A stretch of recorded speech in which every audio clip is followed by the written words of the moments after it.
Narrativas são absolutamente fundamentais na vida de qualquer pessoa. Se você ficar aqui nesse vídeo até o final, você vai entender o que eu estou falando. Não é truque, não é mágica, é um caminho lógico e racional que eu vou guiar você durante esse vídeo. Fica comigo e me escuta que você vai entender o que eu estou falando, beleza? Olá, eu sou o TS Marques e esse canal é sobre storytelling e narrativa. Em vários outros vídeos eu já estressei o quanto elas são importantes para nós, já que através de histórias é que nós nos comunicamos, é a forma como nós passamos e recebemos informações e a forma como nós armazenamos essas informações. Então nosso conhecimento, nossa sabedoria, elas dependem de histórias. E como é a forma como nós nos comunicamos, é a forma como nós nos comunicamos conosco, com nós mesmos.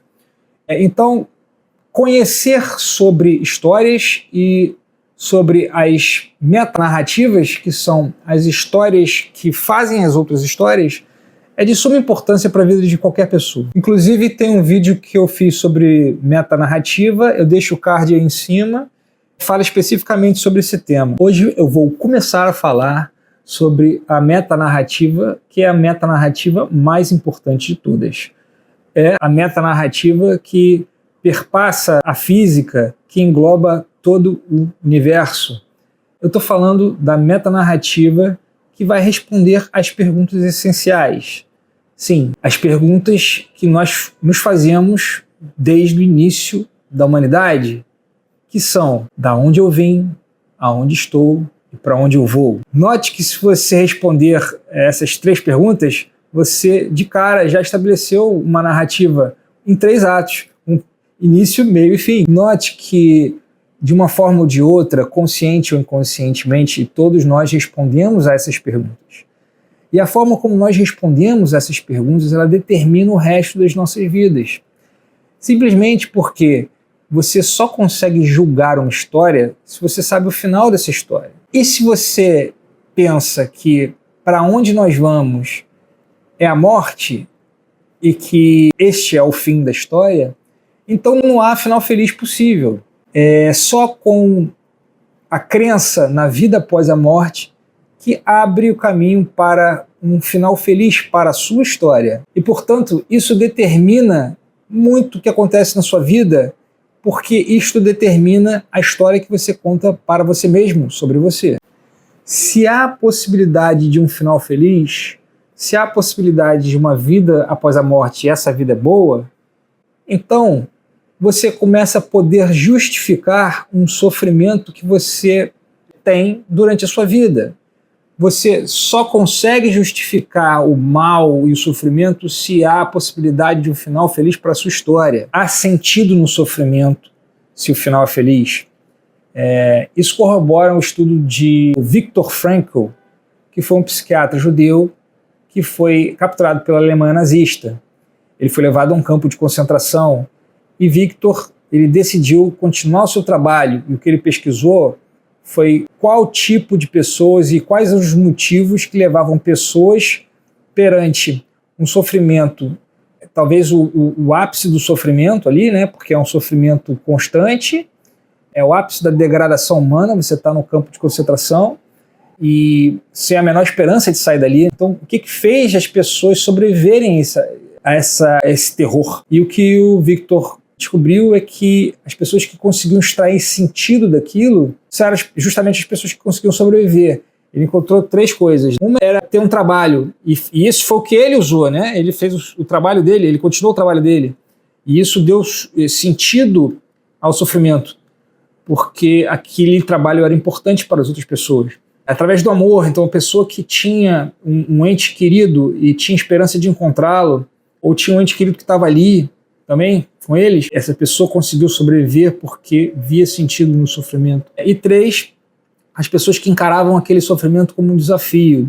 Então, se esse sofrimento inescapável, suportar esse sofrimento é o sentido da minha vida. Então, o que eu quero dizer aqui é que a narrativa que você conta para você mesmo pode ser capaz de fazer com que você suporte os maiores suplícios dessa vida. E eu acredito que se você tem essa visão materialista de que a morte é o fim de tudo, é muito difícil você manter uma narrativa que justifique o sofrimento da vida, certo? Muitos profissionais de saúde testemunham, e há estudos sobre isso, dizendo que as pessoas que têm uma religiosidade, elas se recuperam mais rápido e têm uma maior taxa de sobrevivência, né, nos hospitais. Ok, você já entendeu que a narrativa que está na sua cabeça, ela pode ser decisiva na sua vida, e que acreditar na vida após a morte e num futuro melhor pode ser crucial para que você consiga suportar a dor e o sofrimento que existe no presente, neste mundo. Mas nada disso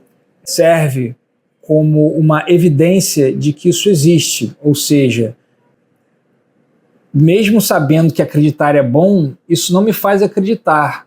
E não dá aqui para a gente defender um auto-engano, né? Então muitas pessoas que não acreditam até têm essa atitude de dizer: eu gostaria de acreditar, eu reconheço que é bom acreditar, mas eu simplesmente não acredito. Então, o que eu quero dizer aqui é que, sim, existe evidências de que há vida após a morte, e não é história da carochinha, e não é truque, nem magia, nem um auto-engano que eu estou pregando aqui. Fica comigo que eu vou te explicar. A vida moderna, ela nos ensina o olhar científico materialista, né? Então, tudo que vem após a morte não é verificável pela ciência.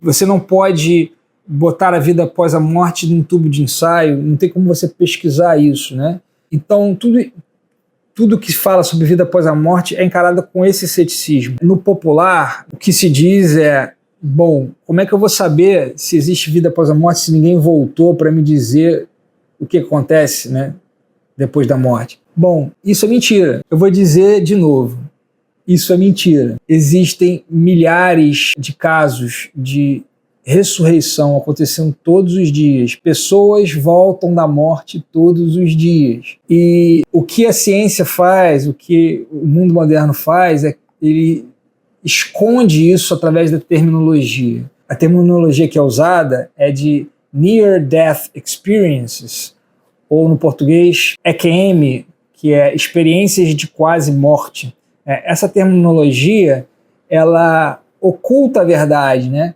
Porque o raciocínio por trás disso é o seguinte: se a pessoa voltou, se a pessoa está clinicamente morta e ela voltou, então significa que ela na verdade não morreu. Então é uma experiência de quase morte, né?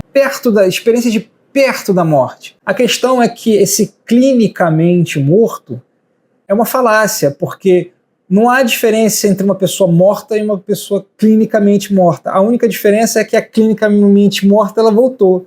Então a pessoa estava morta e ela voltou à vida. O nome disso é ressurreição.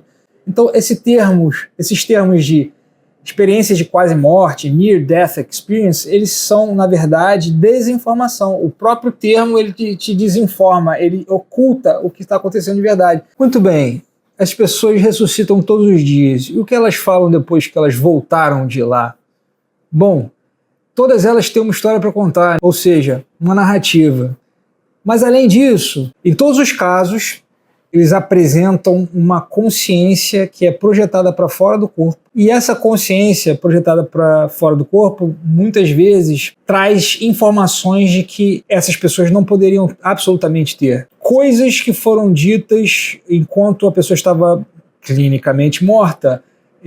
Informações sobre lugares que não são exatamente onde o corpo estava. Então, existem evidências de consciência fora do corpo, e existem narrativas de que essas pessoas contam quando elas voltam, e essas narrativas têm algumas similaridades. Então essa eu acho que é a evidência mais empírica que nós temos, e portanto cientificamente conforme com a visão moderna, de uma vida após a morte. Isso tem que ser levado em consideração.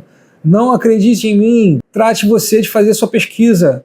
Nós vivemos na época da internet, onde a informação é a mais abundante e disponível para todos os seres humanos. E é claro que existem pessoas que estão querendo só chamar atenção, charlatões, etc., mas existem fontes confiáveis, né, respeitadas, de cientistas respeitados, que já documentaram esse fenômeno, que é largamente documentado, né? Os fenômenos de EQM, NDR em inglês, eles são fartamente documentados, pessoas sérias, né? Então isso existe mesmo. Procure saber. E é óbvio que as EQMs, elas não são as únicas evidências que existem de vida após a morte, existem vários outros argumentos para alguém acreditar nisso, só que esse vídeo já está grande, então como eu falei lá no começo, eu estou começando a falar sobre esse tema, e se você se interessou por isso, se inscreva no nosso canal para você receber os próximos conteúdos, curta, compartilha, fale com os amigos, que é de graça, beleza? Um abraço.